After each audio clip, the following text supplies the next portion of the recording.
My husband stalked and threatened his stepsister for years until she couldn't live anymore. I knew that my husband had a stepsister and that there was some sort of distance between them. I didn't know why until his stepmother finally told me the truth. Apparently, this man was so in love with his stepsister that he wouldn't leave her alone. She changed her name to get away from him, but his attraction continued until the day she took her own life. I've been married to my husband for 4 years. His mom passed away when he was 15, and his dad remarried to his stepmom. He had a stepsister 4 years younger than him. He said he never had a good relationship with them, but he never gave a reason or explanation. He just referred to his stepmom and stepsister as heartless, wicked witches. His stepmom is sick, and the disease is terminal. She reached out to me at work and tried to start a conversation. I avoided her until she sent a text saying she wanted to tell me something important about my husband. I figured she wanted me to convince him to make amends with her, but she started telling me about her deceased daughter, Christine. What she said was shocking. She told me that my husband made advances and tried coming on to his stepsister several times. It went on for years, from the age of 16 to 24, even after Christine moved out.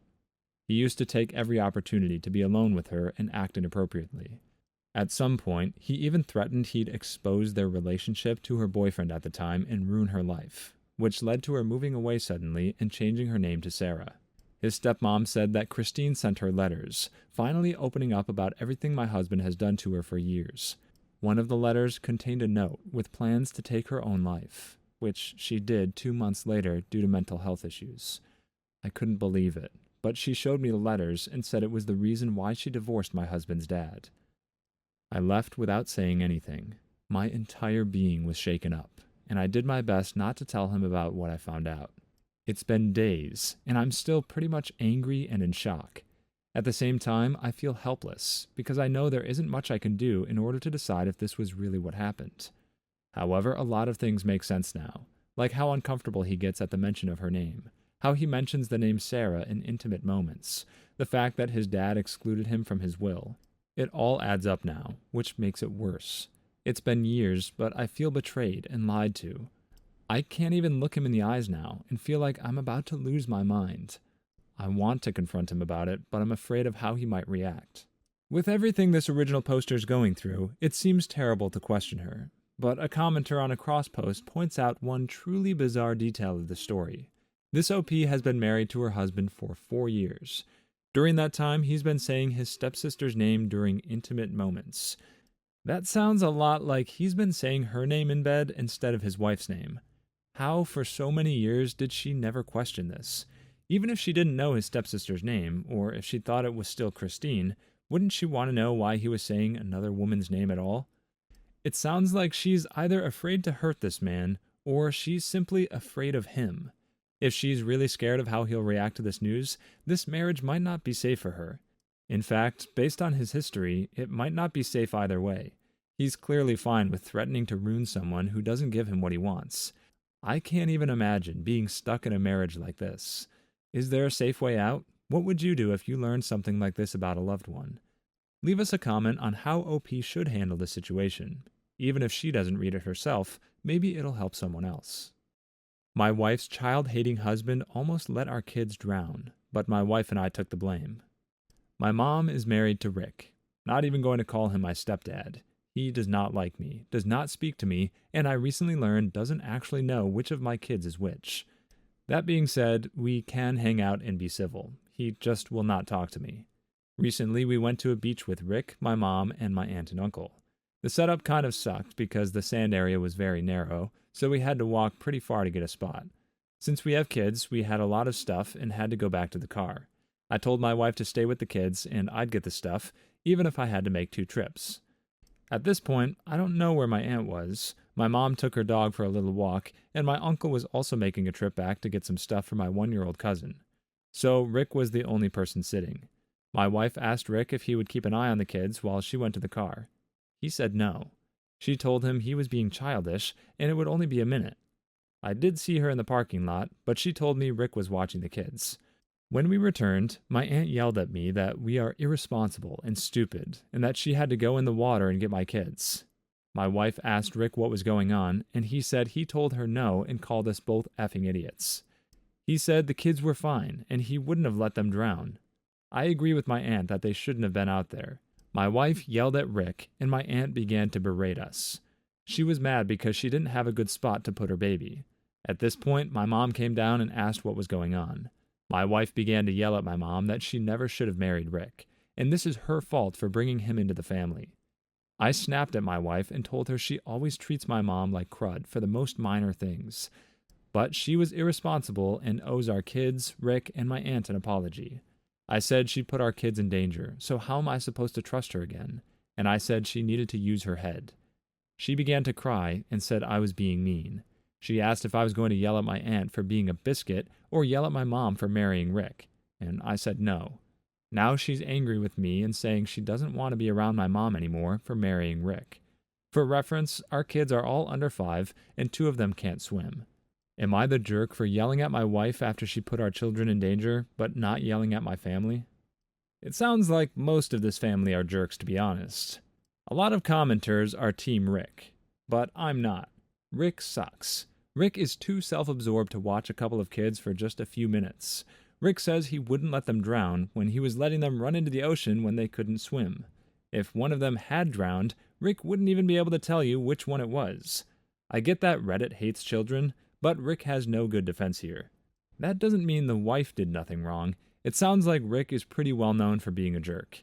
He's the last person I'd leave my kids with, and she didn't really need to run to the car since OP was already handling it. The aunt's also a jerk for yelling at OP when he had nothing to do with what happened, and the mom really is a jerk for marrying Rick. How great is this guy in bed that she's willing to put up with his awful personality every day? The uncle's cool though. He just minded his own business and enjoyed his day at the beach. This is a man who knows how to survive in a toxic family. We should all aspire to be more like him. My dumb boyfriend wants me to wash his boxers, but he's mad that I offered to wash his boxers. This is the dumbest fight my boyfriend and I have ever had. Yesterday I wore a short dress, so I borrowed a pair of my boyfriend's boxers to wear underneath so I wouldn't accidentally have my rear hanging out if I bent over. I asked first, and he had no problem with this. Me borrowing the boxers isn't the issue. We each have our own hampers because we do our own laundry on whatever schedule we each feel like. So at the end of the day, I took off the boxers and tossed them into his hamper. My reasoning was that he might have wanted to wear those specific boxers again before I felt like doing my laundry, so it wasn't fair to him to have them sitting in my hamper.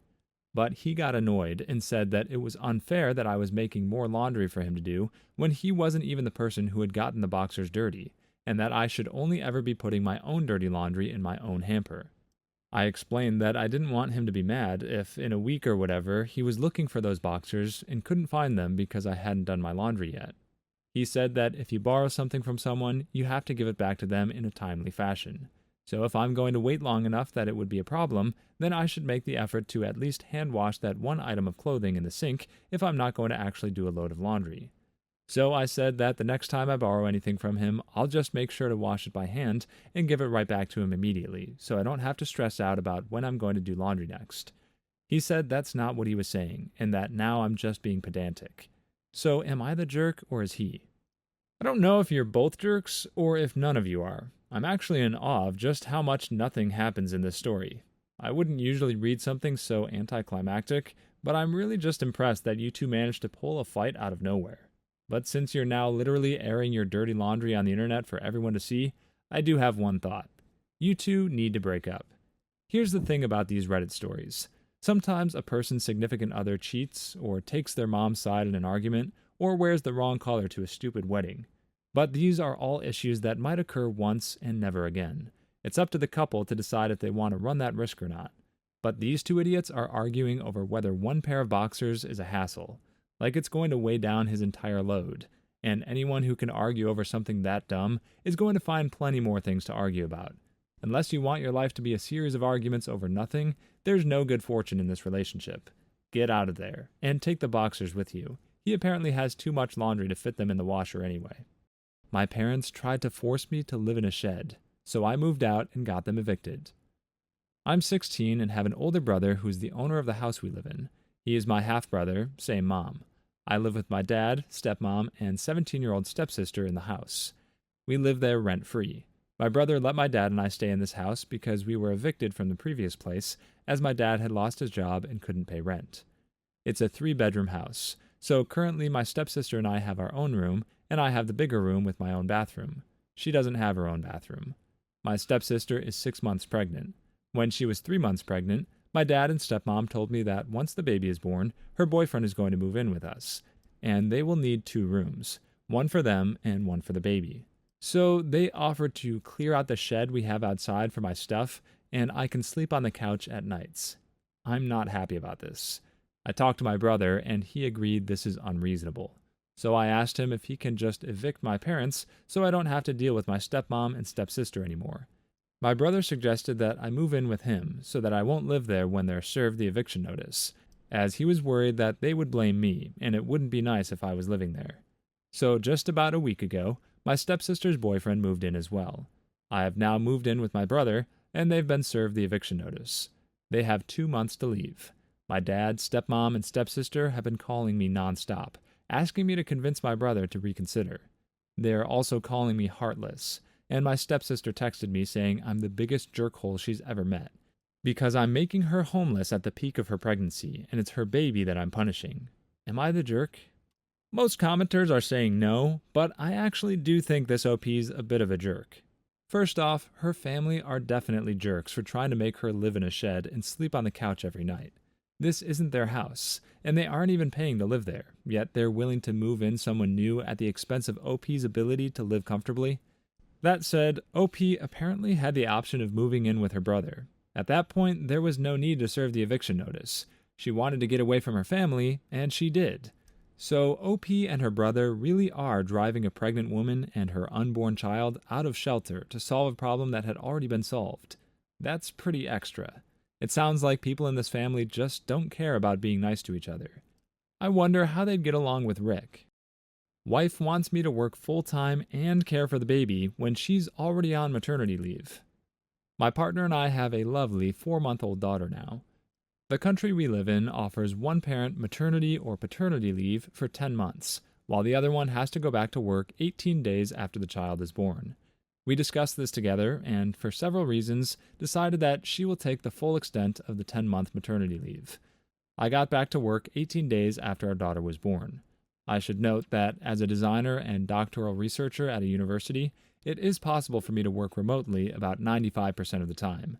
Initially, I loved working from home because I could take care of our daughter while at home and work very often when she's napping. I used a carrier and sat on a bouncy ball while working on my laptop. This worked all right when she was a newborn and used to nap often for 2 to 3 hours at a stretch. However, her naps have become shorter now in terms of both frequency and length. Approximately 3 naps for 30 minutes to an hour while she sleeps longer at night. We co-sleep, and our daughter has built an association between feeding and sleep. She's now almost latched to my partner's chest throughout the night. This really affects my partner's sleep, and because of it, she understandably wants me to care for our daughter most of the day. It is very difficult for me to work from home nowadays while having to constantly care for our 4-month-old and even cook lunch often in the middle of the day, especially with work-related deadlines piling up. I suggested to my partner that I want to go to university and work from there 2 or 3 days a week, approximately 9 to 5, and proposed that we try independent sleep training for our 4-month-old so that all of us can get decent sleep and my partner can take care of her during the day. After all, she is on maternity leave and I'm not. I am certainly willing to take care of our daughter after coming home, the night duties, and weekends. However, my partner is extremely irritated about me going to work and demands that I stay home during the day. Sometimes she escalates the argument by threatening to separate, and I certainly don't want that to happen, especially for the sake of our daughter. All I want is to peacefully be able to concentrate, research, and work 9 to 5 on weekdays. Work is also challenging, given that my supervising professor and some colleagues are totally nuts. Especially in this egalitarian parenting era, perhaps it is selfish for me to step away from childcare duties, and my partner resents it. Unfortunately, we don't have family members in this country, and almost all of our friends are working throughout the day as well. We also can't afford a nanny. I love our daughter very much, more and more every day. However, I really need to be able to do my job during work hours without constant interruptions at home. Most of my friends are mutual friends of my partner and I can't discuss this issue with them. My family is in another country, and they don't understand it as well. So, curious to know, am I the jerk here? No, you're not the jerk. I don't think there really is a jerk. This OP's wife is dealing with sleep deprivation on top of the usual postnatal symptoms new mothers experience. She was already stressed, both physically and mentally, but now she feels like she's the only one capable of managing night feedings. It makes sense that she wants more help during the day. But they need money to support their child, which means OP needs to be able to do his job. And it sounds like he can't do that while taking care of the baby at the same time. He has some solutions, and it's not clear why the wife isn't okay with them. If there's a way to have him take care of the child at night, I'd think she would be grateful that he's willing to do so when he knows he'll have to work in the morning. I think both of these parents are just trying to make things work while going through the usual stress of raising a baby that only gets hungry once you're in REM sleep. Hopefully they'll figure it out. How would you take care of it? Is there a solution that neither OP or his wife have considered? Leave a comment below on how they can resolve this without either parent being put out. Click on one of the videos you see on the screen now, or a Karen will sue you.